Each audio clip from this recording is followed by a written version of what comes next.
Hey there, I'm Case, and here's what's new in DevTools in Chrome 60. If you want to improve the quality of your site but don't know where to start, the new Audits panel is a great place to get some inspiration. To run an audit, click the Audits tab, click Perform an Audit, then click Run Audit. After 15 seconds or so, DevTools gives you a report on the page. These top-level scores are a summary of how you did in that category. Below that are the individual tests that make up each category's score. Fix the failing tests to improve the quality of your page. This new Audits panel is powered by an open source project called Lighthouse. Check out the Lighthouse GitHub repo if you've got some ideas for audits we should build, or if you want to contribute them yourself. If you're working on a big site, chances are that your pages interact with components from other teams in your company, or ad networks, or libraries, and so on. Third-party badges help you see which third parties might not be playing too nicely with your pages. Enable badges by opening the command menu, which is Command-Shift-P on Mac or Control-Shift-P on Windows and Linux. Start typing badges, then select Show Third-Party Badges. In the network panel, you can now see a little badge next to each request indicating who caused it. And in the console, you can see who caused a message or violation to be logged. You can also sort performance recordings by selecting the Group by Product option. When you're paused on a line of code, you often want to continue execution up to some later point. The new Continue to Here gesture can speed up this workflow. Right now, I'm paused on line 9.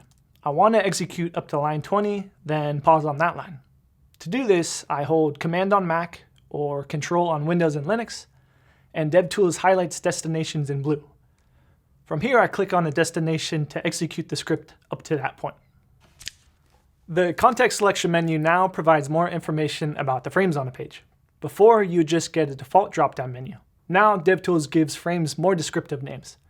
Also, when you hover over a frame, DevTools highlights it in the viewport. The console now provides more helpful object previews. Before, DevTools would just display the string object when logging out an object. Not that useful. Now it shows you more of the object's contents. The Coverage tab now provides real-time updates while recording. Before, it would just say recording, which would force you to stop your recording in order to analyze the results. But now you can analyze the results while the recording is still happening. The network throttling menu has been simplified to the most popular options: slow 3G, fast 3G, and offline. Also, the team tweaked the settings to better match real-world 3G connections, so you might notice that pages load slower now when throttling is enabled.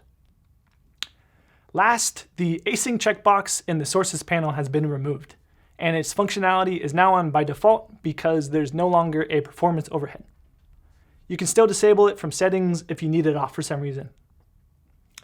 That's all for Chrome 60. If you want to discuss these changes, start a thread in the mailing list, or tweet us at Chrome DevTools. And if you want the latest news and ideas in web development, subscribe to the Google Chrome Developers YouTube channel. I'll see you in 6 weeks for Chrome 61.